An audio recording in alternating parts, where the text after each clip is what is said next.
So দেখেন, আজকে free hand writing এর ফাইনাল ক্লাসে আমরা টোটাল ফাইনাল গাইডলাইনটা নিয়ে যাব এবং আমরা আমাদের যা যা শিখেছি ফ্রি হ্যান্ড রাইটিং এর সেটা কিভাবে অ্যাপ্লাই করতে হবে। আপনাকে যদি এখন আমি ছেড়ে দেই, আপনি কিভাবে নিজেই নিজের মেন্টর হতে পারবেন, সঠিক গাইডলাইনের ভেতরে থাকবেন, সেই টোটাল জিনিসটা আমি বলে দিব। তার আগে একটু বুঝে নেন যে এই ফ্রি হ্যান্ড রাইটিং বা ইংলিশের জন্য আমি বলবো ফাইনাল টেস্টটাই হচ্ছে আপনার English language testing system, international English language testing system, IELTS exam. আমি বলবো ম্যাক্সিমাম স্টুডেন্টসরা এইটার মধ্য দিয়ে যাবে, ঠিক আছে, ইংলিশ শেখার শেষ ধাপ হিসেবে। সো ওইটার আলোকে আমি জাস্ট আপনাকে একটা সলভ করে দেই। মনে রাখবেন, আপনি এখন যেটা শিখবেন এই অনুযায়ী যদি একটু প্র্যাকটিস করতে পারেন, বাংলাদেশে যেই মানুষগুলো সব থেকে বেশি ভয় কাজ করে আইএলটিএস রাইটিং পার্টটা নিয়ে, এই ভয়টা আপনাদের আর থাকবে না, সেটা একেবারে প্রবলেম সলভ হয়ে যাবে, ঠিক আছে। সো একটু মনোযোগ রাখবেন, আমি জাস্ট টেকনিকটা বলে দিচ্ছি কিভাবে অ্যাপ্লিকেশনটা করবেন যা যা শিখেছেন। আর আপনার আরো এক্সট্রা কি কি শিখতে হবে সেটা আমি গাইডলাইন আলোকে দিয়ে দিব, ঠিক আছে। এখন আমরা অ্যাটেন্ডেন্স নিয়ে কোনো কিছু বলবো না, আমরা আপাতত ক্লাস করব। আপনাদের পরবর্তীতে আমি প্রশ্নের উত্তরগুলো দিব অ্যাটেন্ডেন্স নিয়ে। একটু ক্লাসে একটু ফোকাস করেন আজকে, হ্যাঁ।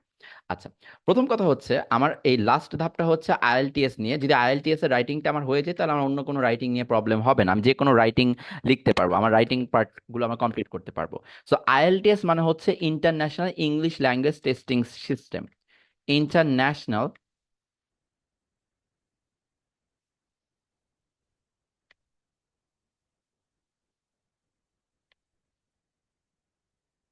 ইংলিশ, এগুলো জেনে আপনার ভার্সিটির প্রিপারেশন নিতে থাকেন বা আপনার যে লাইফে আছেন, সেটা জেনারেল হোক একাডেমিক হোক, কাজের পারপোজে যান, শিক্ষার পারপোজে যান, সেটা আপনার ইচ্ছে। বাট এই ইংলিশটা তো আপনি কেন শিখতেছেন, বাংলাদেশের জন্য নাকি ফরেন কান্ট্রির মানুষের জন্য? আই থিঙ্ক আপনার ফরেন কান্ট্রির মানুষের জন্যই শেখা উচিত, কারণ বাংলাদেশে তো আর কাজ নেই, বাংলাদেশের মানুষের সাথে যদি কথাই বলবেন তাহলে আপনার বাংলা লাগবে। সো দেখেন, international English language testing system, right? So international testing সিস্টেমটা কি একটু দেখেন। International English language testing system এইটা হচ্ছে আপনার, এই তো। সো এইটা হচ্ছে আপনার আলটিমেট টেস্ট যেটা আপনাকে দিতে হবে। তো এইটার চারটা পার্ট থাকে, একটা হচ্ছে আপনার রাইটিং পার্ট, আরেকটা হচ্ছে আপনার স্পিকিং পার্ট, এরপর হচ্ছে আপনার লিসনিং পার্ট। জাস্ট পুরো জিনিসটা বোঝেন কিভাবে আপনার ইংরেজিটা শেখা উচিত। আলটিমেটলি বোকার মতো পড়লে হবে না, আপনাকে এখন গুছিয়ে পড়তে হবে যাতে আপনি এখন ম্যাচিউর একজন পার্সন। আর আরেকটা হচ্ছে আপনার রিডিং পার্ট, ঠিক আছে। সো এই পার্টগুলো আপনাকে কমপ্লিট করতে হয় এক্সামে বসে। এই চারটা পার্টের উপর আপনার এক্সাম হবে, আইএলটিএস এক্সাম, ঠিক আছে। সো এই চারটা পার্টের প্রত্যেকটা পার্টের মধ্যে আপনার আলাদা করে স্কোর। রাইটিং পার্টে হচ্ছে আপনার 9 আছে স্কোর, স্পিকিং পার্টে আপনার স্কোর 9 আছে, লিসনিং পার্টেও 9 আছে, তারপর আপনার রিডিং পার্টেও 9 আছে। প্রত্যেকটা আলাদা আলাদা করে আপনি স্কোর নিয়ে আসতে হবে। তো চারটাতে আপনি আলাদা আলাদা করে আউট অফ 9 মানে 9 এর মধ্যে আপনি একটা স্কোর পাবেন। প্রত্যেকটা স্কোর পাওয়ার পর লাস্টে অ্যাভারেজ একটা স্কোর করবে 4 দিয়ে ভাগ করে। তো এই অ্যাভারেজ স্কোরটাই হবে 9 এর মধ্যে। তার মানে চারটা 9, তো এটাকে অ্যাভারেজ যদি করা হয় তাহলে আবার 9 এর মধ্যে একটা স্কোর দিবে। এই 9 এর মধ্যে যত পাবেন আপনি অ্যাভারেজ, এটাই হচ্ছে আপনার টোটাল আইএলটিএস স্কোর। বুঝতে পেরেছি। সো এই আউট অফ 9 আপনাকে একটা মিনিমাম স্কোর গেইন করতে হয়। ধরুন আপনি যদি আমেরিকান রিজিয়ন করতে যেতে চান, 6.5 এর নিচে আপনি কোনো স্কোর গেইন করলে আপনি হয়তো আটকে যাবেন, কোনো স্কলারশিপ বলেন কিচ্ছু পাবেন না। বুঝতে পারছি। সো আপনার টার্গেট থাকবে সেফ থাকার জন্য 7 বা 7 অ্যাবভ, এটা একটা টার্গেট রাখতে হবে। তার প্রত্যেকটা আপনাকে একটা মিনিমাম স্কোর রাখতে হবে। আমি বলবো 6.5 এর নিচের জন্য আপনার কোনো স্কোর না যায় কোনো সেক্টরটাতে, রাইটিং বলেন, স্পিকিং বলেন, লিসনিং বলেন, রিডিং বলেন, ঠিক আছে। ওইভাবে আপনাকে প্রিপেয়ার করতে হবে আলটিমেটলি। আচ্ছা, অনেকেই বলতেছে সাউন্ড কম, একটু ক্লিয়ার করবেন আমাকে আদৌ সাউন্ড কম কিনা।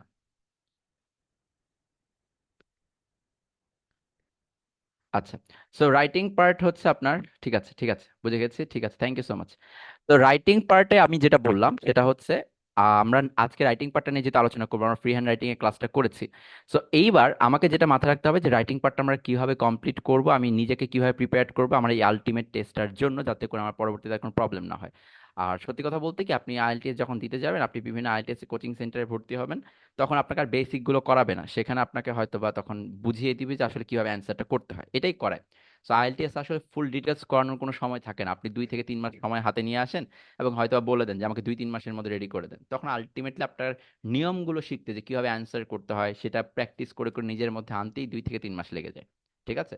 সো বেসিক যারা ভালো থাকে তারা ভালো স্কোর পায়, তো আপনাকে আগে বেসিকটা স্ট্রং করে নিতে হবে। ঠিক আছে? সো ওই জিনিসগুলোই মূলত আমি এখন শিখিয়ে দেবো।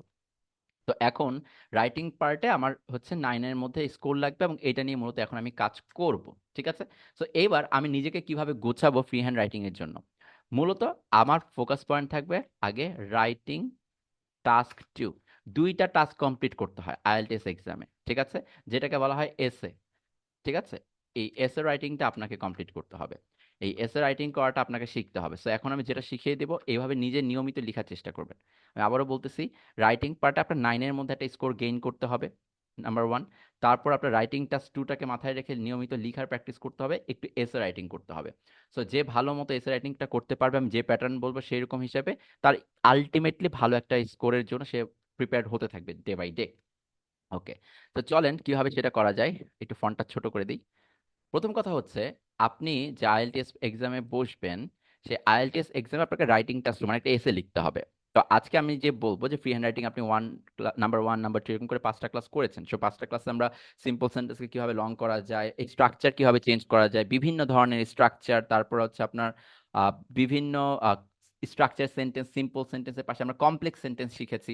কমপ্লেক্সের মধ্যে আমরা আপনার কন্ট্রাডিক্ট করে এরকম সেন্টেন্স, রিজন বলার মতো, রেজাল্ট, কন্ডিশন, এরকম অনেক কিছু কিন্তু আমরা শিখেছি।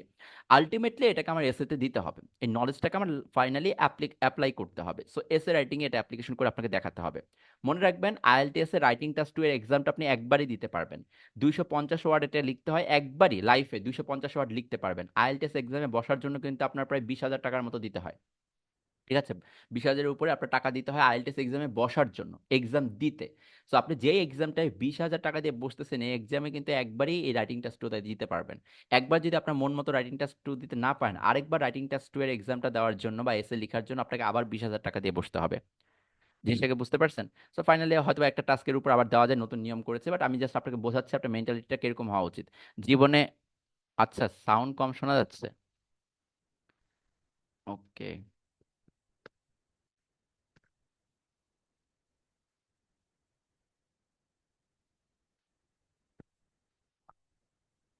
হ্যাঁ, আমিও ইয়ে করেছি, এখন টাকা বাড়ছে, বাট একটা সুযোগ এখন দিয়ে দেওয়ার কথা, সেটা হচ্ছে আপনার আহ, নতুন একটা একটা মডিউলে আবার এক্সাম দিতে পারবে কারো যদি একটা মডিউল খারাপ হয়। বাট আমি আপাতত আগে যে ভীতি ওইটা নিয়ে একটু কথা বলতেছি। আচ্ছা, তাও অনেকে বলতেছে কম, আমি একটু আবার একটু ঠিক করে নিই আপনাদের জন্য।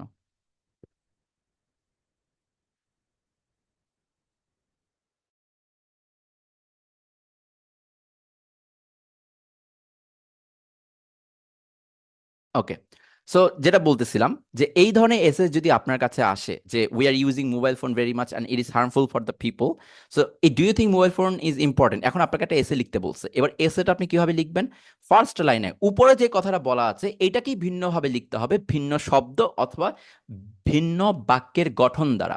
সো আপনি জানেন বিভিন্ন স্ট্রাকচার কিভাবে ব্যবহার করতে হয়। সো লাইন নাম্বার 1-এ আপনি অলওয়েজ ইউজ করবেন ভিন্ন স্ট্রাকচার, ভিন্ন শব্দ। মনে রাখবেন, কোনো বাক্যে একই স্ট্রাকচার দ্বিতীয়বার আনবেন না। অলরেডি যে স্ট্রাকচার ব্যবহার করা হয়ে গেছে সেই স্ট্রাকচার দ্বিতীয়বার আনার চেষ্টা করবেন না, কারণ অলরেডি ওইটার নলেজ আপনি শো করে দিচ্ছেন। একই গ্রামারের, একই ধরনের স্ট্রাকচারের নলেজ দুইবার শো করলে ওইটার জন্য এক্সট্রা মার্কস আপনি কখনো পাবেন না। এই ছোট্ট ছোট বিষয়গুলো না জানার কারণে আইএলটিএস এক্সামে ভালো স্কোর আসে না।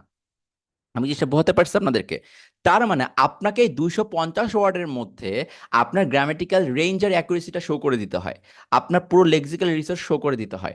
তার মানে আপনি যদি একই স্ট্রাকচার দুইবার নিয়ে আসেন বাই এনি চান্স, একই ধরনের শব্দ যেখানে আপনি অন্য একটা শব্দ ইউজ করতে পারতেন, সেই জায়গায় আপনি একই শব্দ বারবার ইউজ করতেছেন, এর মানে বোঝাচ্ছে আপনার রেঞ্জটা অনেক কম। যদিও আপনি হয়তো মাথায় জানেন, আপনি শিখেছেন কোন একটা ক্লাস থেকে বা কোর্স থেকে, বাট আলটিমেটলি আপনি এক্সামিনারকে শো করলেন, যে খাতাটা দেখবে তাকে শো করলেন আপনার রেঞ্জ অনেক কম। আপনি একটা শব্দের 5টা মিনিং জানেন না, একটা 5টা অল্টারনেটিভ জানেন না, সিমিলার ওয়ার্ড জানেন না। আপনি একটা স্ট্রাকচারই পড়ে আছেন, আপনি এই স্ট্রাকচারের বাইরে আর স্ট্রাকচার জানেন না। সো এই জিনিসটা যদি কোনো এক্সামিনের মাথায় ঢুকে যায়, খাতা যে দেখবে তার মাথায় ঢুকে যায়, আপনি ভালো স্কোর গেইন করতে পারবেন না। ঠিক আছে? সো এইটুকুকে মাথায় রেখে, এই কনসেপ্ট মাথায় রেখে আমাকে এসেটা লিখতে হবে। সো এসেতে আমার লাইন নাম্বার 1-এ কি করতে হবে? লাইন নাম্বার 1-এ আমাকে অবশ্যই স্ট্রাকচার আর ভোকাবুলারি চেঞ্জ করে আমার একই স্টেটমেন্টটা লিখতে হবে। এই লাইন নাম্বার 1-এ যেটা করব সেটাকেই আমরা বলে থাকি প্যারাফ্রেজিং। প্যারাফ্রেজিং এর মানে হচ্ছে এইটাকে ভিন্নভাবে লেখা, একই জিনিস কোনো মানে অর্থের চেঞ্জ না করে, বাক্যে যেটা বোঝানোর চেষ্টা করতেছে এইটাকে আমি অর্থে চেঞ্জ না করে আমি নিজের মতো করে আবার নতুন করে অন্যভাবে লিখবো, এটাকে বলা হয় প্যারাফ্রেজিং। প্যারাফ্রেজিং জিনিসটাকে বুঝতে পারছি? যে প্যারাফ্রেজিং অ্যাবিলিটিটাকে নিজের মাঝে নিয়ে আসতে হবে। একটা নিউজ পেপারে একটা কলাম আপনি পড়লেন, ওই কলামটাকে নিজের ভাষায় অন্য স্ট্রাকচার অন্য ভোকাবুলারি দিয়ে লেখার যে অ্যাবিলিটি, সেটাকে বলা হয় থাকে প্যারাফ্রেজিং।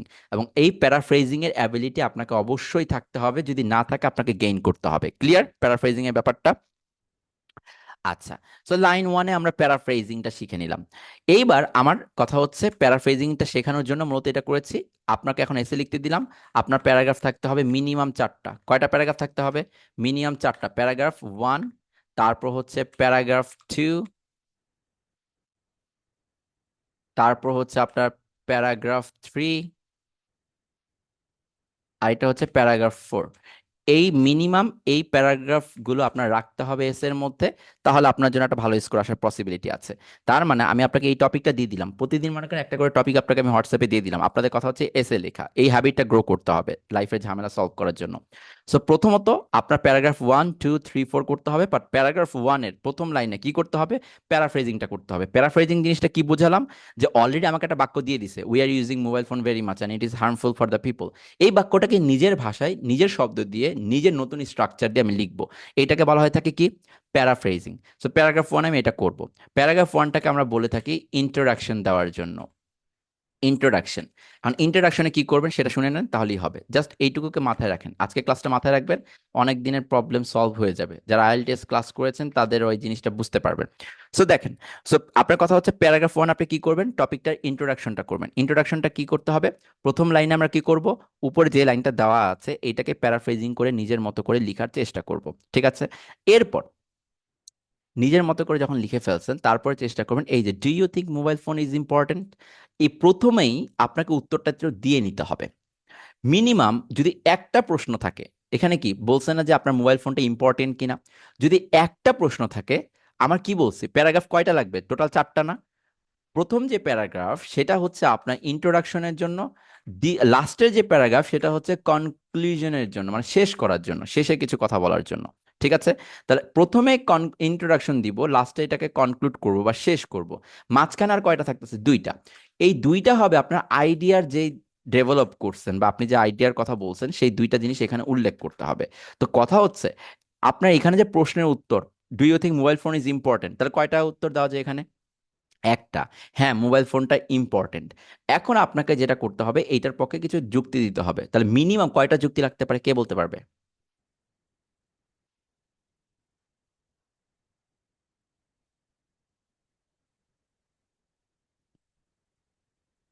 গুড। মিনিমাম দুইটা লাগবে। কেন বলছি? কারণ আমি বলছি আপনাকে চারটা প্যারাগ্রাফের নিচে লিখা যাবে না, আইএলটিএস এ চারটা প্যারাগ্রাফের নিচে লিখা যাবে না। আচ্ছা, একজন বলতেছে প্যারাফ্রেজিং উদাহরণ, যেমন দেখেন, we are using mobile phone very much and it is harmful for the people. আচ্ছা দেখেন তো, এইটাকে আমি এভাবে লিখতে পারি কিনা?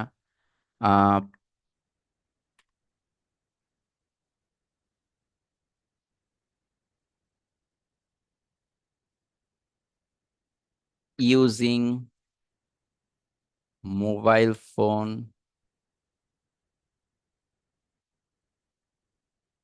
is getting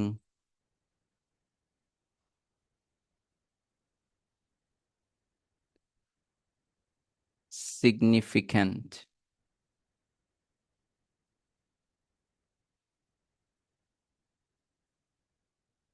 to the people। এখানে উই বলছি, উইটাকে আমরা কি বোঝাচ্ছি? পিপল বোঝাচ্ছি। সো আমি আমার মতো লিখতেছি, using mobile phone is getting significant to the people day by day. Just নিজের মতো করে লিখতেছি, ডে বাই ডে। সিগনিফিকেন্ট পিপলের কাছে এটা মনে হচ্ছে, but it is harmful for the people. এইটাকে এখন দেখেন, মোবাইল ফোন ভেরি মাচ এটা তো আমরা ইউজ করতেছি, বাট আপনার কি মনে হয় এটা যে ইউজ করতেছি এটা হার্মফুল হবে, এটা ভেবে কি আমরা ইউজ করতেছি? তো আমরা কি এক্সপেক্ট করি যে এটা হার্মফুল হবে? কি মনে হয় আপনার? না।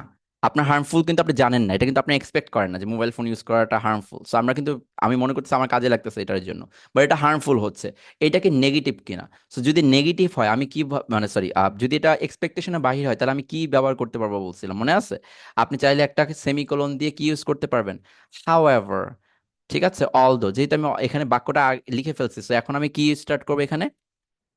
একটা সেমিকোলন দিয়ে হাউএভার দিয়ে আমি জাস্ট পরবর্তীতে লিখে দিব however it is becoming,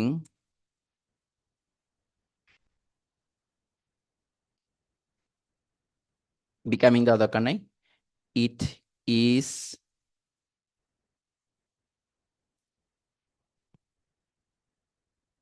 providing, just দেখেন শব্দের ব্যবহার চিনতে হবে আপনাকে, ইজ প্রোভাইডিং নেগেটিভ, আমি হার্মফুল না বলে আমি কি বলতেছি, ইট ইজ প্রোভাইডিং নেগেটিভ ইম্প্যাক্ট। একবার আপনি পিপল বলে ফেলছেন, এখন আপনি পিপল বলতে পারবেন না। আমি কি বলছি, একই শব্দ যদি রিপ্লেস করতে পারেন তাহলে আর দ্বিতীয়বার ইউজ করবেন না। It is providing negative impact on the, এবার আমি আর পিপল বলতে পারবো না, এবার আমাকে বলতে হবে পিপলের পরিবর্তে individual, on the individuals, that's it. So এইটাকে বলা হচ্ছে প্যারাফ্রেজিং। দেখেন, using mobile phone is getting significant to the people day by day, however it is providing negative impact on the individuals. এই কথাটাকে দেখেন এখানে কি লিখছে, we are using mobile phone very much and it is harmful for the people. এখন আমিও যদি এটা লিখতাম যে yes in the above we can C mobile phone is very much using by the people, এরকম টাইপের জিনিসপত্র লিখলেন আপনি, mobile phone is use worldwide, এরকম টাইপের জিনিস, বাট আলটিমেটলি ওইটা কিন্তু আপনার মার্কসটা দিবে না, কারণ আপনি আবার মোবাইল ফোন ইউজ করতেছেন, আবার ভেরি মাচ ইউজ করতেছেন, ইউজের কথাটা বলতেছেন। বাট আমরা কি দিলাম, ইউজিং মোবাইল ফোন, এটা কি স্ট্রাকচার চেঞ্জ করে দিলাম, জিরান্ড দিয়ে স্টার্ট করলাম আমি, ঠিক আছে। So using mobile phone is getting significant to the people day by day, however দিয়ে আমি স্ট্রাকচারে চেঞ্জ আনলাম, it is providing negative impact on the individuals. আপনারা কি ধরতে পারছেন প্যারাফ্রেজিং জিনিসটা কি?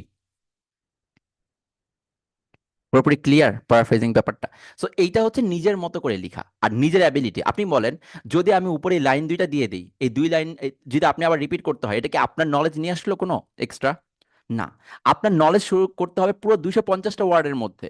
তার মধ্যে যদি আপনি অলরেডি উপরে হুবহু লিখে প্রায় 15 থেকে 20টা ওয়ার্ড খরচ করে ফেলেন, তাহলে তো আপনার অ্যাবিলিটি শো করার জায়গা কমে গেল। জিনিসটাকে বুঝতে পারছি? অ্যাবিলিটি করার জায়গা কঠে গেল, হ্যাঁ কঠিন মনে হচ্ছে, বাট এটা কঠিন না। এটা আমি আলটিমেটলি আপনাদের সামনে কিন্তু এখন করেছি, এটা কিন্তু হঠাৎ করে আমার মাথায় আসে নাই, এটা জাস্ট করতে করতে এখন দেখবেন যে চলে আসছে আমার মাথায়। সো এইভাবে আপনাকে কাজে লাগাতে হবে, ওই যে বললাম প্রত্যেকদিন একটু অল্প অল্প করে প্র্যাকটিস করতে হবে, প্রত্যেকদিন অল্প অল্প করে, তাহলে দেখবেন যে আপনি রেডি হয়ে যাবেন, ঠিক আছে, আইএলটিএস রাইটিং নিয়ে প্রবলেম হবে না। সো প্যারাফ্রেজিংটা এইটা, যে আপনার কাছে জানা আছে আমার কাছে এই স্ট্রাকচার আছে, হাউএভার এই স্ট্রাকচার আছে, আমার কাছে জানা আছে যে পিপলটাকে ইন্ডিভিজুয়াল বলা যায়, এগুলো কিভাবে জানবো, এগুলোই তো আমি গাইডলাইন দিয়ে দিব আজকে আপনাকে, জাস্ট এটি একটু মাথায় রাখবেন। সো প্যারাগ্রাফ 1 আমি ইন্ট্রোডাকশন লিখবো, প্রথম লাইনে আমি এই প্যারাফ্রেজিংটা করব, তারপরে দ্বিতীয় লাইনে গিয়ে ইন্ট্রোডাকশনে, জাস্ট কথাগুলো শুনে রাখেন, দ্বিতীয় লাইনে গিয়ে আমি ইন্ট্রোডাকশনে এই প্রশ্নের জন্য এমন একটা উত্তর বের করব যাতে করে দুইটা আমার প্যারাগ্রাফ হয়। সো আমি মোবাইল ফোনটাকে ইম্পর্টেন্ট বলবো, ইম্পর্টেন্ট বলার কারণ হিসেবে দুইটা যুক্তি দেখাবো। জিনিসটাকে বোঝাতে পারছি? কয়টা যুক্তি দেখাবো? দুইটা। একটা যুক্তিকে আমি রাখবো প্যারাগ্রাফ 2-তে, একটা যুক্তিকে আমি প্যারাগ্রাফ 3-তে রাখবো। তাহলে একটা 2-তে একটা 3-তে। ইন্ট্রোডাকশনে প্রথমত আমি প্যারাফ্রেজিং করব, উপরে যে কথাটা বলছে সেটাকে নিজের ভাষায় লিখবো, তারপরে দ্বিতীয় লাইনে ইন্ট্রোডাকশনের আমার ইম্পর্টেন্ট বলার কাজটা করার পর কেন ইম্পর্টেন্ট এই দুইটা জিনিস আমি ইন্ট্রোডাকশনেই উল্লেখ করে দিব, ঠিক আছে। তাহলে ইন্ট্রোডাকশন দেওয়ার কারণ কি মনে রাখবেন, ইন্ট্রোডাকশন দেওয়া মানে হচ্ছে যে কোনো বইয়ের ইন্ট্রোডাকশন, যে কোনো জায়গার ইন্ট্রোডাকশন, ইন্ট্রোডাকশন মানে একজন রিডার বাকি অংশটুকু না পড়লেও বুঝতে পারবে নিচে কি আছে। আমার এই কথাগুলো যে মনে রাখতে পারবে, আইএলটিএস যে 2 বছর পরে দিক, 4 বছর পরে দিক, যত কোচিং সেন্টারে যাক না কেন, এই কথাগুলো যে মনে রেখে রাইটিংটা প্র্যাকটিস করবে বা রাইটিংটা দিবে, তার ব্যান্ড স্কোর মিনিমাম 6.5 থেকে 7 এর মধ্যে থাকবে, যদি সে নিজেকে প্রিপেয়ার করে যেতে পারে। তো আমি কি বলতেছি, ইন্ট্রোডাকশনটা এমন রাখবেন আপনি ইন্ট্রোডাকশন পর পর বুঝে যাবেন নিচে কি আছে। আমি কি ক্লিয়ার করতে পারছি বিষয়টা? আপনার ইন্ট্রোডাকশন এমনই হওয়া উচিত যে নিচে কি আছে এটা আমি ইন্ট্রোডাকশন পড়লে বুঝবো। বুঝতে পারছি? এরপর ইন্ট্রোডাকশনে কয়টা আইডিয়া দিতে বলছি, মিনিমাম দুইটা। আপনি ইম্পর্টেন্ট বলবেন, আপনি ইম্পর্টেন্টের পেছনে দুইটা যুক্তি দিতে হবে কেন ইম্পর্টেন্ট বলছেন। একটা যুক্তি নিয়ে রাখবেন প্যারাগ্রাফ 2-তে, একটা যুক্তি নিয়ে রাখবেন প্যারাগ্রাফ 3-তে। এবার আমাকে বলেন, আপনি প্যারাগ্রাফ 2-তে যে যুক্তির কথা বলছেন এইটা লাইন 1-এ কি করবেন? এইটার লাইন নাম্বার 1-এ আপনি ইন্ট্রোডাকশনে বলছেন না যে কেন ইম্পর্টেন্ট, এটাই তো প্যারাগ্রাফ 2-তে লিখবেন, রাইট? এটা কি ধরতে পারছেন? তাহলে দেখেন এটা আমি ক্লিয়ার করে দিতে পারতেছি, এটাকে বুঝতে পারছেন? ইন্ট্রোডাকশনে আমি প্যারাগ্রাফ 1-এ কি লিখবো, কোন টপিক নিয়ে লিখবো বা কেন ইম্পর্টেন্ট এটা বলবো, আর প্যারাগ্রাফ 2-তে কি, সরি প্যারাগ্রাফ 2-তে কি লিখতেছে আর 3-তে কি লিখতেছে এটা আমি ইন্ট্রোডাকশনে বলবো, রাইট? এইবার আমার কথা হচ্ছে প্যারাগ্রাফ 2-তে গিয়ে আবার সেম কথাটা লিখবেন, কারণ প্যারাগ্রাফ 2টা কি দিয়ে শুরু হচ্ছে এটা তো আমার জানতে হবে। সো যেই ইম্পর্টেন্সের কথা আপনি প্যারাগ্রাফ 1-এ বলছিলেন ইন্ট্রোডাকশন পার্টে, যে আমি মনে করেন বললাম যে মোবাইল ফোন, হ্যাঁ আমার কাছে মনে হচ্ছে মোবাইল ফোনটা ইম্পর্টেন্ট। কারণ কি, মোবাইল ফোন আমাদের যোগাযোগের জন্য খুব প্রয়োজন, একটা ইম্পর্টেন্ট এটা। আর আরেকটা ইম্পর্টেন্ট কি, মোবাইল ফোন দিয়ে আমরা বিভিন্ন ধরনের কাজ করতে পারি, খুব দ্রুত কাজ করতে পারি ল্যাপটপের তুলনায়। তো দুইটা ইম্পর্টেন্স আমি দিয়ে দিলাম মোবাইল ফোন দিয়ে। তো একটা ইম্পর্টেন্স হচ্ছে কি আমার, এটা হচ্ছে যোগাযোগ রক্ষা করার জন্য। তো ইন্ট্রোডাকশনে বলে দিছি যে যোগাযোগ রক্ষা করার জন্য, আর হচ্ছে ল্যাপটপের থেকে খুব দ্রুত কাজ করা যায়, দুইটা ইম্পর্টেন্স মনে করে আমি দিয়ে দিলাম। প্যারাগ্রাফ টুতে গিয়ে আপনাকে প্রথম লাইনে ওই যোগাযোগ করার জন্যই আপনি যে ইম্পর্টেন্স বলছেন এটাকে লিখতে হবে। বাট বলেন তো কিভাবে লিখতে হবে, কোন জিনিসটা অ্যাপ্লাই করে লিখতে হবে? ইন্ট্রোডাকশনে অলরেডি বলে দিছিলাম যে মোবাইলটা ইম্পর্ট্যান্ট হচ্ছে একটা কারণ হচ্ছে এইটা যোগাযোগ রক্ষা সাহায্য করে। প্যারাগ্রাফ টুতে আমি যোগাযোগ রক্ষা সাহায্য করে এই বিষয়টাকে নিয়েই প্যারাগ্রাফ টুটা লিখবো, বাট প্যারাগ্রাফ টু এর প্রথম লাইনে আমি বলছি এটা আবার উল্লেখ করে নিতে হবে। সো এইটাই আপনাকে মাথায় রাখতে হবে, প্যারাগ্রাফ টুতে আবার সেম জিনিসটাকে প্যারাফ্রেজিং করে লিখতে হবে। অর্থাৎ ইন্ট্রোডাকশনে লিখছেন মোবাইল হচ্ছে আপনার যোগাযোগ রক্ষা করে, এই যোগাযোগ রক্ষা করার কথাটা ভিন্ন স্ট্রাকচারে বা ভিন্ন ভোকাবুলারি দিয়ে আবার লিখতে হবে, প্যারাগ্রাফ্রেজিং করতে হবে। প্যারাগ্রাফ টু এর প্রথম লাইন, ইন্ট্রোডাকশনের প্রথম লাইন প্যারাফ্রেজিং করবেন আপনার যেটা দেওয়া থাকবে উপরে ওইটা থেকে, এই যে এইটা থেকে অলরেডি দেওয়া আছে we are using mobile phone. আর প্যারাগ্রাফ টুতে আপনি কি করবেন, ইন্ট্রোডাকশনে যেটা আপনি ইন্ট্রোডিউস করাইছেন আইডিয়াটাকে, ওই আইডিয়াটাকে আবার প্যারাগ্রাফ টুতে প্রথম লাইনে বলবেন, যাতে করে বোঝা যায় প্যারাগ্রাফ টুটা কি নিয়ে। তখন নিজের মতো করে আবার লিখবেন, অর্থাৎ একই স্ট্রাকচার একই ভোকাবুলারি দ্বিতীয়বার আনতে পারবেন না। তাহলে বোঝেন 250 ওয়ার্ড আপনার সবকিছু বের করে ছাড়বে যত নলেজ আছে। ঠিক আছে, তো আবার প্রথম লাইনে প্যারাফ্রেজিং করবেন। এরপর কেন ইম্পর্টেন্ট বললেন এইটার পক্ষে একটা যুক্তি দিবেন। আপনি যে ইম্পর্টেন্ট বলেন এটা যুক্তি দিয়ে ক্লিয়ার করবেন। মনে রাখবেন আপনি অ্যাজ এ রাইটার রিডারকে যত বেশি ক্লিয়ার করতে পারবেন তত আপনি ভালো একজন রাইটার। অ্যাজ এ রাইটার হিসেবে যত ভালো রিডার আপনাকে বুঝবে, যত ভালো আপনার কথা বুঝবে, তত ভালো রাইটার আপনি। তো প্যারাফ্রেজিং করে আপনি যে বললেন মোবাইলটাকে যোগাযোগ করার জন্য ইম্পর্টেন্ট, কেন ইম্পর্টেন্ট এটা বললেন আপনি, যুক্তিটা কি, এটা আপনাকে আবার একটু যুক্তি দিয়ে বোঝাতে হবে দ্বিতীয় লাইনে, প্যারাগ্রাফ টু এর। এরপর তৃতীয় লাইনে ফাইনালি আপনার যুক্তির পেছনে আপনার প্রতি ট্রাস্ট নিয়ে আসার জন্য, ক্ল্যারিটি আনার জন্য একটা এক্সাম্পল দিতে হবে। এক্সাম্পলটা আপনার জাস্ট কোনো একটা সাল না বলে জাস্ট রিসার্চ থেকে বা কোনো একটা কিছু থেকে এক্সাম্পলটা দিয়ে দিলেই হবে। নট নেসেসারি এক্সাম্পলটা সবসময় সত্যি হইতে হবে, কারেক্ট হইতে হবে, অ্যাকুরেট হতে হবে, না এরকম কিছু না। বাট এক্সাম্পল দিতে হবে। মনে করেন বলা হলো যে মোবাইল ফোনটা আসলে যোগাযোগ রক্ষা করে, তখন আপনাকে বলতে হবে যে 19th সেঞ্চুরির আগে মানুষ এটা করতে পারতো না, জাস্ট একটা এক্সাম্পল আছে না, গল্পের ছলে একটা এক্সাম্পল দেওয়া, সো এরকম একটা এক্সাম্পল ফর আপনাকে দিতে হবে।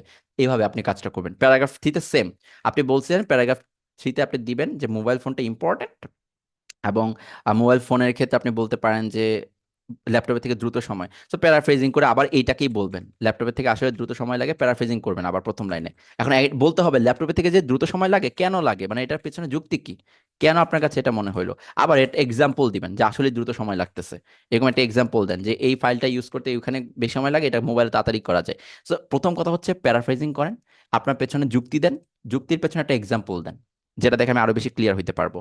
ক্লিয়ার করা শেষ, এবার কনক্লুশনে কি করবেন, ইন্ট্রোডাকশনে আপনি যেই বিষয়টাকে বলছেন যে নিচের অংশে এটা থাকবে, আমি কি বলছিলাম ইন্ট্রোডাকশনে, যে ইন্ট্রোডাকশন পড়লে বোঝা যাবে নিচে কি আছে, কনক্লুশন পড়লে বোঝা যাবে উপরে কি আছে।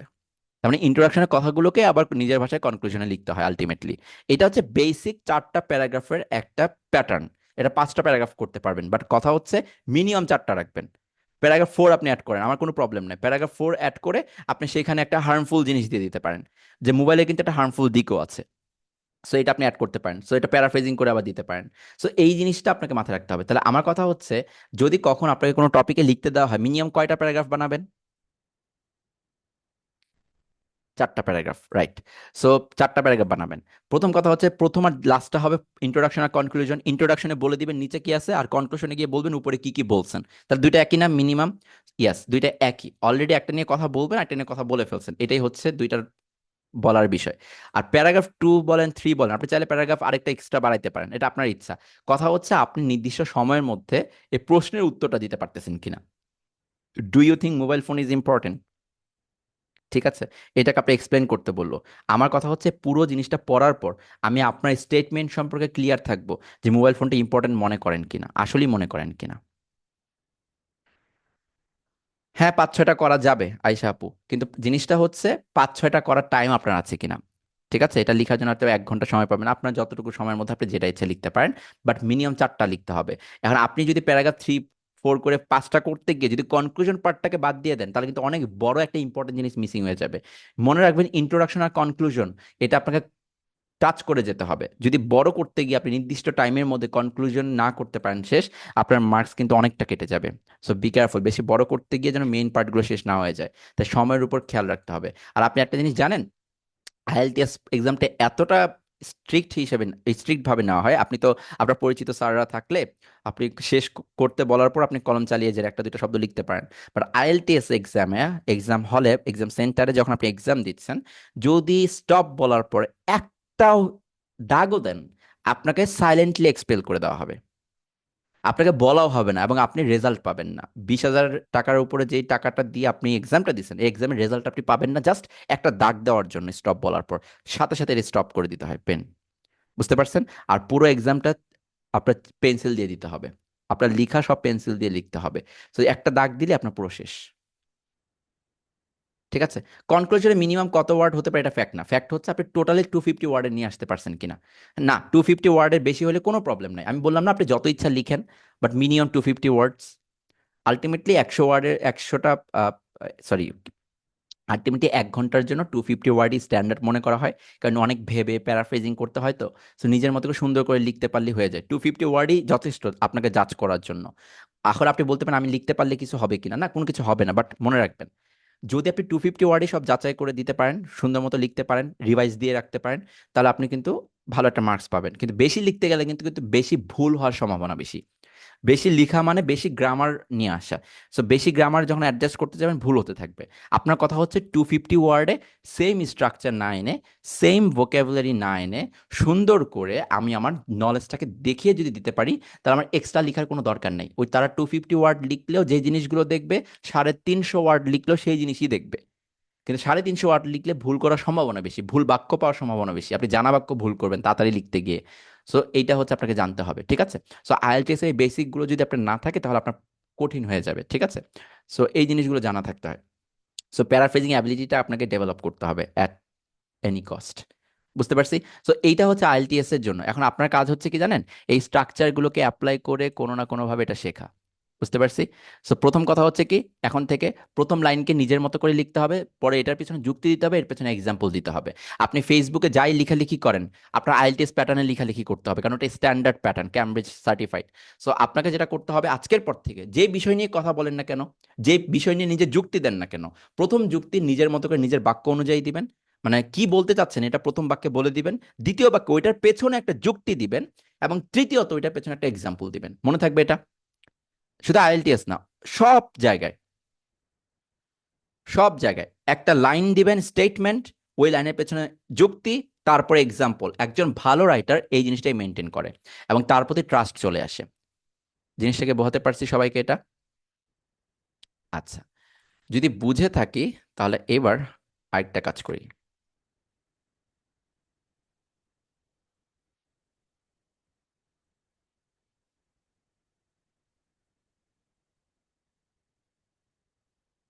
সো এখন আমি আর বেশি সময় নিব না, আরেকটা কাজ করতেছি আমি। আরেকজন বলতেছে ওয়াই এক্সাম্পলের পরে সাথে কোনো ক্ষতিকর দিক নিয়ে। আচ্ছা আমি বলি, আপনাকে বলা হয়েছে আপনি কি মনে করেন এটা ইম্পর্টেন্ট কিনা। সো আপনি ক্ষতিকর দিক মেনশন করলে এটা ইন্ট্রোডাকশনে মেনশন করে দিবেন আগে। আপনি যদি ক্ষতিকর দিক লিখতে চান তাহলে ইন্ট্রোডাকশনে লিখে দিবেন। তারপরে ওই ক্ষতিকর দিকটা নিয়ে আলাদা প্যারাগ্রাফ দিবেন। একই প্যারাগ্রাফে আপনি কোনো ধরনের দুইটা জিনিস আনবেন না, ঠিক আছে? বেনিফিট বললে একটা বেনিফিটের জন্য একটা প্যারাগ্রাফ, ওই বেনিফিটটা নিয়ে একটা এক্সট্রা লাইন বলবেন, ওই বেনিফিটটা নিয়ে একটা এক্সট্রা এক্সাম্পল দিবেন। হার্মফুল বললে ওইটা নিয়ে আলাদা প্যারাগ্রাফ, ওইটার মধ্যে এক্সট্রা লাইন, ওইটার মধ্যে এক্সট্রা এক্সাম্পল। বুঝতে পারছি? সো কোনো প্রবলেম নেই, আপনি টাইমের মধ্যে যা যা করতে পারেন। আমি লাস্ট আরেকটা স্ক্রিন শেয়ার করে দিচ্ছি, এরপর আমি আমার ইয়েটা দিয়ে দিব, এরপর আমার আবার স্পোকেন ইংলিশ ক্লাস নিতে হবে, ঠিক আছে? খুব বেশি দেরি করবো না। স্ক্রিনে কি দেখা যাচ্ছে? একটু দিবেন। কনক্লুশনটা কিভাবে টানবো বলছেন? সো কনক্লুশনটা ওই ইন্ট্রোডাকশনের মতোই, কনক্লুশনে গিয়ে বলবেন যে so therefore in conclusion, to conclude এটা বলে নেবেন যে শেষ করার সময় আমি জাস্ট ওই স্টেটমেন্টে আবার দিবেন যে স্টেটমেন্ট আমি ইন্ট্রোডাকশনে দিছিলাম। যে ইম্পর্টেন্ট কথাগুলো বলেন ওটাকে আবার প্যারাফ্রেজিং করবেন। দ্বিতীয়বার প্যারাফ্রেজ করতে হয়। ইন্ট্রোডাকশনে যেটা বলছেন ওইটাই আবার বলতে হয় প্যারাফ্রেজিং করে। প্যারাফ্রেজিং এর উপরই সব। মানে আমার অল্টারনেটিভ অনেক কিছু জানতে হবে, সেজন্য এতগুলো স্ট্রাকচার আসছে। এবার আমি কথা বলি, দেখেন, এভাবে নিউজ পেপার পোর্টালে চলে যাবেন আপনি প্রত্যেক দিন। বা যদি আপনাদের নিউজ পেপার পড়ার হ্যাবিট থাকে তাহলে তো আপনার অনেক ভালো। নিউজ পেপার পড়তে হয়, দেখবেন একই ধরনের কথাবার্তাগুলোকে নিউজ পেপারে অনেকভাবে বলা হয়, ঠিক আছে? নিউজ পেপারের জন্য আমি আলাদা সেশন রাখবো, ঠিক আছে? নিউজ পেপার অ্যানালাইসিস নামে একটা সেশন থাকবে, একটা কোর্স থাকবে। সো এখানে যারা গ্রামার কোর্সে আছে তারা এটা সবাই ফ্রিতে পেয়ে যাবে। বুঝতে পারছি? সো যারা যারা গ্রামার কোর্সে আছে, এখানে তো অনেকেই আছেন গ্রামার কোর্সে। সো এই গ্রামার কোর্সে যারা আছেন তারা ওই নিউজ পেপার অ্যানালাইসিস সেশনে ফ্রি পেয়ে যাবে, ওখানে আমি অ্যানাউন্সমেন্টটা দিয়ে দিব। ঠিক আছে, যে নিউজ পেপার অ্যানালাইসিস হবে। সো গ্রামারগুলো আমরা অ্যাপ্লাই করবো সেখানে নিউজ পেপার অ্যানালাইসিস করার সময়, তাহলে এটা আমাদের কমপ্লিট হয়ে যাবে। তো দেখেন আমি মূলত মনে করেন বিজনেসটা নিতে যাচ্ছি, বিজনেসটা আমার পছন্দের জায়গায় বিজনেসে গেলাম। সো বাংলাদেশ ভিয়েতনামের overtake India in low cost manufacturing, এইটা মনে করেন আমার পড়তে ইচ্ছা করতেছে, এই কলামটার দিকে আমি চলে যাব। সো কলামটায় যখন আমি চলে গেছি, তখন দেখেন এখানে কিন্তু বিভিন্ন ধরনের লাইন আমি আসবে। দেখেন India's share in global trade, এই লাইনটা আমি পড়তেছি, India's share in global trade has not kept up with fast growing economy as Vietnam Bangladesh have surpass the country as low cost manufacturing. আচ্ছা এবার দেখেন, as Vietnam and Bangladesh have surpassed the country as low-cost manufacturing and export hubs, according to a recent report of World Bank. এই জায়গাটায় আমি দেখতে পারতেছি 3 থেকে 4টা জিনিস অ্যাপ্লাই হয়েছে, বাট এখনো আপনি দেখতে পারতেছেন না। তাহলে এটা আপাতত আপনি যেহেতু দেখতে পারতেছেন স্কিপ করেন। তারপরে যান ডেসপাইট, এইটাকে আপনি পাইছেন কিনা আপনার গ্রামাটিক্যাল রুলস এর মধ্যে, আপনি পড়ছেন কিনা ডেসপাইটের ব্যাপারটা, দেখেন পড়ছেন কিনা। ইয়েস। এইবার একটু থামবেন, থামার পর খাতা নিয়ে বসবেন যে নিউজ পেপার আমি এই জায়গাটা পাইছি, এইটাকে একটু দাগাবেন।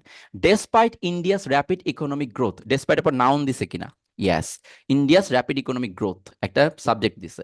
The proportion of trade, comma দিছে কিনা। ইয়েস, আমার রুলস অ্যাপ্লাই হয়েছে। The proportion of trade in goods and services as a percentage of its gross domestic product GDP declined over the past decade, এইটুকু পর্যন্ত আপনি দাগান। এখানে আপনার ডেসপাইটটা apply হয়েছে, এইটুকু খাতায় লিখেন। আপনি বুঝেন নাই, খাতায় লিখেন, লিখেন, আপনার শব্দগুলো মাথায় ঢুকতে থাকবে, percentage, services, gross domestic product, proportion, এই শব্দগুলো ঢুকতে থাকবে। অর্থ জানা দরকার নেই, শব্দগুলো মাথায় প্রবেশ করান। এরপর নিচে আসেন, ইন কন্ট্রাস্ট মানে বিপরীতে, এটার বিপরীতে, Bangladesh and Vietnam have achieved strong growth with Bangladesh reaching এত percent and Vietnam 5.9% of global exports added. এই জিনিসগুলো এখন আপাতত দরকার নেই, অ্যাডেড দ্য রিপোর্ট, বিকজ এগুলো তারা লিখতেছে, একজন বলতেছে ন্যারেশনের মতো, দরকার নেই। এটা করেন, it is also said China's participation in low skill manufacturing decreases due to. So এই জায়গায় আপনি কিন্তু সুন্দর করে বুঝে গেছেন, ডিউ টু মানে reason, due to rising wages মানে হচ্ছে এই রাইজিং ওয়েজেস এর কারণে। সো এইটাকে মার্ক করে ফেলেন, এই জায়গায় সুন্দর করে খাতায় লিখে ফেলেন যে রিজন। এই দেখেন এটার মধ্যে যখন ক্লিক করতেছে ডিউ টু, দেখেন তো কি আসতেছে নিচে, শব্দ আসতেছে না, caused by, resulting from, because of, এটুকুকে লিখে ফেলেন। কেন বলতেছে এগুলো লিখে ফেলেন, কারণ এখানে যা যা শব্দ পাবেন সবগুলো ফর্মাল ওয়ার্ড নিউজ পেপারে। বুঝতে পারছেন? এই প্রত্যেকটা শব্দ আপনার লাইফে লেখার সময় লাগবে। ওকে, আচ্ছা এরপর আবার নিচেরটায় চলে যাবেন। নিচেরটায় গিয়ে সেম জিনিসটা আপনাকে করতে হবে, বারবার করতে হবে। এখান থেকে আপনাকে স্ট্রাকচার কালেক্ট করতে হবে, স্ট্রাকচারের পাশাপাশি শব্দ কালেক্ট করতে হবে। আপনার পড়তে পছন্দ হচ্ছে না, স্পোর্টসে যান। আপনার ক্রিকেট খেলা পছন্দ, স্পোর্টে যান না, স্পোর্টে গিয়ে কোনটা দিবেন, বিসিবি ডিরেক্টরের কথা শুনতে চাচ্ছেন, যান এটাতে, যান এটাতে গিয়ে দেখেন delegation of former directors who worked, common পড়ছে কিনা আপনার এই কি বলে এই রিডিউস অ্যাডজেক্টিভ ক্লজের ওই জায়গা থেকে, who worked at BCB in various capacities between 2001 থেকে 2005। এবার বলেন তো এটাকে আপনি লিখার পর আপনি এটাকে কিভাবে লিখতে পারবেন? ডেলিগেশন অফ ফর্মার ডিরেক্টরস, এই হু ওয়ার্কড না লিখে কি লিখা যায়? কি বলতে পারবে? কে বলতে পারবে? এই হু ওয়ার্কড অ্যাট বিসিবি, এটাকে এইটুকু জায়গাকে আমি চেঞ্জ করতে পারবো। হুম, দ্যাট কেন? এইটুকুকে আমরা লিখতে পারবো, এটা তো রিডিউস অ্যাডজেক্টিভ ক্লজ, এটা কি অ্যাক্টিভ সেন্টেন্স না? হু ওয়ার্কড, এখানে তো টু বি ভার্বের পর ওয়ার্কড, আমি কি বলছিলাম প্যাসিভ, দেখবেন কি হবে টু বি ভার্বের পর ওয়ার্ক কিনা। এটা আইএনজি যোগ হবে, এটা তো পাস্ট ফর্মে আছে। টু বি ভার্ব তো এখানে নাই যে 3 নম্বর ফর্ম দেখলে আপনি লাভ দিবেন। সো দেখছেন বেসিক স্ট্রং না থাকলে হবে না। সো এখানে আপনি বলতে পারবেন a delegation of former directors working at BCB in various capacities, শেষ। নিজের মতো করে এটা অ্যাপ্লাই করতে হবে। কথা হচ্ছে এখন আপনার অ্যাপ্লিকেশনের টাইম, এখন আপনি দেখার সময় কোনো একটা শব্দ পাচ্ছেন না, দেখবেন এই রেস শব্দটা আপনার নর্মালি মাথায় থাকে না, এই রেস শব্দটাকে নোট করে নেন। বুঝতে পারছি? এরকম there was a lot of corruption in the cricket board over the last 17 years. So এইটাকে লাস্ট 17 ইয়ার্স ওভার দ্য, এটা এইভাবে বলা যায় সময়টা, এটাকে বলবেন, এটাকে শুরুতে নিয়ে আসবেন। Over the last 17 years there was a lot of corruption in the cricket board, এভাবে সুন্দর করে নিজের মতো করে এটা লিখতে হবে। আমার কথা হচ্ছে এইভাবে সুন্দর করে প্র্যাকটিস করতে হবে। রেগুলার একটা করে কলাম ধরেন, বেশি কলাম ধরার দরকার নেই, একটা করে কলাম ধরবেন, একটা করে শেষ করতে থাকবেন। এই দেখেন এখানে সময়টাকে আগে দেওয়ার পরে কি দিছে দেখেন তো, কমা দিছে কিনা, অন আগস্ট 5 এর পরে কমা দিয়েছে কিনা। ইয়েস, তারা কিন্তু কমাটা দিয়েছে, রাইট। সো এইভাবে কিন্তু তারা এটাকে স্ট্যান্ডার্ড করেছে। শেষ। প্রত্যেকটা জিনিস আপনি কমন পাবেন যখন আপনি বারবার অ্যানালাইসিস করতে যাবেন, কমন পাবেন। সো এই জিনিসগুলো আপাতত আপনাদেরকে করতে হবে রেগুলার। অল্প অল্প করে একটা কলাম পড়েন, প্রত্যেকদিন পুরো নিউজ পেপার পড়তে হবে না, নিউজ পেপার পড়েন ইংরেজিটা শেখার জন্য। সো এটা করবেন। আইএলটিএস এর প্যাটার্ন বললাম, ওই অনুযায়ী লিখবেন, এই অনুযায়ী আপনি স্ট্রাকচার কালেক্ট করবেন, শব্দ কালেক্ট করবেন। আর আইএলটিএস প্যাটার্ন অনুযায়ী খালি লিখবেন, দেখবেন একই কথাকে বিভিন্নভাবে বলা যায়। এটা করতে থাকবেন, দেখবেন আপনি অনেক ভালো একটা পর্যায়ে চলে যাবেন। বুঝতে পারছি? আচ্ছা, এরপর গ্রামারের কথা যদি আমি বলি, এখন আপাতত স্ক্রিন শেয়ার করবো না, গ্রামারের কথা যদি আমি বলি, গ্রামার শিখতে হবে আপনাকে ওই যে সিম্পল, কমপ্লেক্স, কম্পাউন্ড। কারো লিখার ইচ্ছা থাকলে লিখতে পারেন, বাট রেকর্ডিং আমি দিয়ে দিব এটার আজকের ক্লাসটা। সো সিম্পল, কমপ্লেক্স, কম্পাউন্ড এটা শিখতে হবে। অ্যাক্টিভ প্যাসিভ ভয়েস শিখতে হবে। টেন্স শিখতে হবে। আর subject verb agreement, parts of speech, এই জিনিসগুলো যার শেখা থাকবে গ্রামার কোর্স থেকে এটা শিখে নেবেন। আর যদি কোনো প্রবলেম থাকে আপনি সলভিং গ্রুপে একটা মেসেজ দিবেন যে এই জিনিসটা আমি বুঝতে পারতেছি না, এটা সলভ করে দেওয়া হবে। আর নিউজ পেপার অ্যানালাইসিস সেশন যেটা হবে সেটাও গ্রামার কোর্সের ইয়াতে থাকবে। সো ওইটা গ্রামার কোর্সে আপনি এসে লাইভে এসে দেখবেন নিউজ পেপারে কীভাবে অ্যাপ্লাই করা হচ্ছে, সেখানে আপনি প্রবলেমগুলো দিয়ে দিতে পারবেন। ঠিক আছে? সো আপনার কাজ হচ্ছে, প্রথম কথা হচ্ছে আপনি শিখবেন হচ্ছে অ্যাক্টিভ প্যাসিভ ভয়েস, টেন্স শিখতে হবে। তারপর আপনাকে পার্টস অফ স্পিচ শিখতে হবে। তারপর হচ্ছে আপনার সিম্পল, কমপ্লেক্স, কম্পাউন্ড এগুলো শিখতে হবে। আর হচ্ছে আপনার সাবজেক্ট ভার্ব এগ্রিমেন্ট শিখতে হবে, যে কোন সাবজেক্টের জন্য ভার্বে কি চেঞ্জ আসে। বুঝতে পারছি? আর আলটিমেটলি যদি আপনার এক্সট্রা টাইম থাকে, অল্প অল্প করে যদি শিখতে চান, ওই পাংচুয়েশনটা একটু শিখে নেবেন, কোনটা কমা আসবে, কোনটা সেমিকোলন, কোনটা ফুল স্টপ, এই বেসিক কয়েকটা জিনিস শেখেন।